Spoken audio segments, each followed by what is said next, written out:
どうも作曲家のトイドラです。僕は作曲家なので普段からお仕事で曲を作ってるわけなんですけれども、この動画シリーズではね、そんな僕が作曲をするときに頭の中で何考えてるのかっていうことを今まで作った曲1曲ずつ取り上げて解説していこうと思います。毎回いろんな注文をいただくわけですけど、それを音楽で表現するために結構いろんなことを考えているんだよということを話していければと。楽曲制作の裏話、楽しんでもらえたら幸いです。はい。で、今回紹介するのは、この曲。東京を中心に活動しているアイドルグループ、アイドル失格さんに僕が書き下ろした曲なんですけども、タイトルは横浜卍会。まずは聴いていただきましょう。こんな感じの曲になってます。う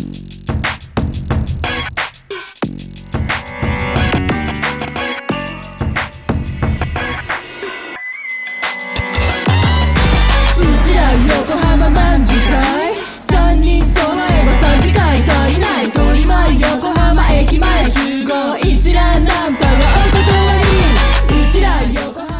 今回の依頼は歌物じゃなくてラップだったんですよね。メロディーを歌うことはない。ジャンルとしてはヒップホップのトラックを作ってくれというお仕事でした。で、面白いことに曲のイメージとして横浜中華街がね、指定されてたんですよね。華やかな中華街ではありつつ、それでいてちょっと下町感があって、なんなら治安もちょっと悪めみたいな、そういう雰囲気を出してほしいという風に依頼を受けました。なかなか一癖のある注文ですよね。で、これを実現するためにどういう音楽にすればいいのか。僕が考え出したコンセプトはこれです。まず、エセ中華っぽさっていうのを一つのテーマにしました。要するに、中華風ではあるんだけど、本物の中国ではないっていうね、うさんくさい中国っぽさ。これを出したい。横浜中華街っていうのは当然日本の観光地ですから、本物の中国ではないわけです。というわけで今回は、なんとなくアジアっぽい雰囲気のものを片っ端から詰め込んでいます。厳密には中国ではないんだけど、なんとなくアジアっぽければいいだろうと。そういういい意味での雑さですかね。で、その要素の一つとして今回、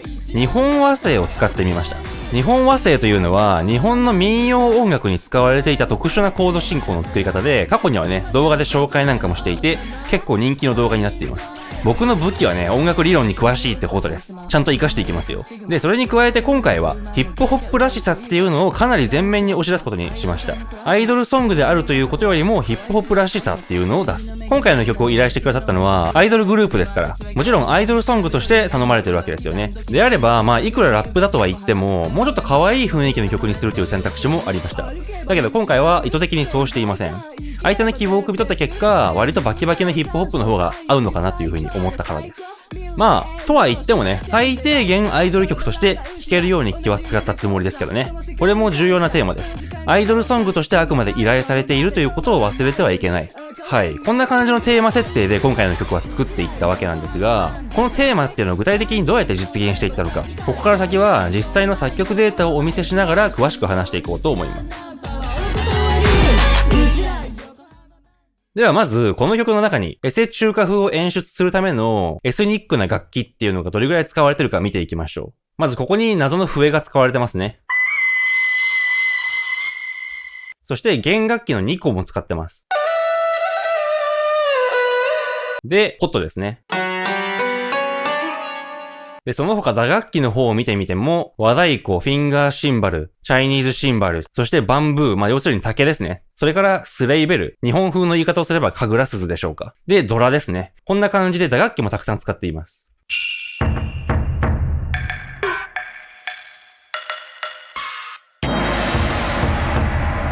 見ての通り、全然中国の楽器じゃないじゃんって楽器も混ざってますけども、それでもね、雰囲気が出ればいいんですよ。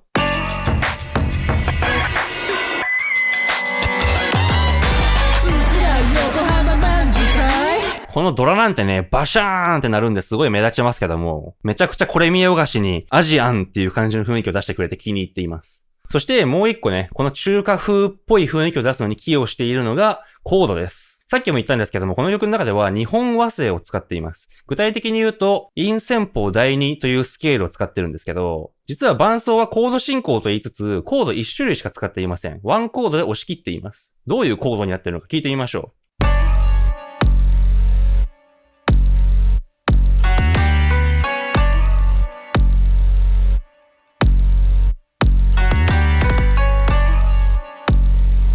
ずっとこれを繰り返すだけのリフなんですよね。変なコードだということが分かってもらえるでしょうか。コードネームで書き表すとへんてこな感じになってしまいますけども、実はね、このコードは日本和声でいうところのトニックの和音をずっと鳴らしているだけ。かなり雰囲気出てるんじゃないでしょうか。ジャズの方法では書き表すことができない特別な和音ですからね。はい。こんな感じで、なんとなくアジアンな雰囲気をたくさん散りばめてはいるわけですけども、それとは別にかなりヒップホップらしい作りにもなっています。まずはこのドラムパターンですけども、いわゆるトラップビートって呼ばれるめちゃくちゃ治安の悪いビートになってます。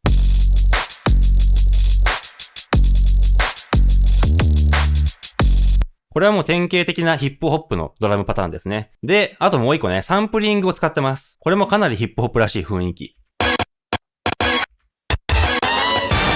めちゃくちゃ派手ですけどこれぐらい派手なサンプリングをぶち込んでやると、バキバキの雰囲気になってとてもいいかなと。で、こんなバキバキのヒップホップの上にさっき話したような和風の打楽器とか、和楽器とか、民族楽器がいっぱい乗っかってくることによって、中華風プラスヒップホップという風になってるわけです。で、結果的に、この曲ね、トラック数は36トラックあります。実は結構多いんですよね。ヒップホップのトラックなんで、楽器数とか少なめだと思うかもしれませんが、実は打楽器がいっぱいあるっていうのと、あとね、なんとボーカルだけで12トラックも使っています。このせいでトラック数が爆増するわけですけど、やっぱりラップなんで、声のパートっていうのは大事に扱わなければいけない。はい。こんな感じで作っています。で、ヒップホップのトラックはね、基本的にずっと繰り返しばっかりなので、正直作曲するのは他の曲と比べると楽ちんです。ただ一箇所工夫をしてあります。2番ですね。ちょっと聞いてみましょう。じゃあここらの王様三人揃えばマジマジね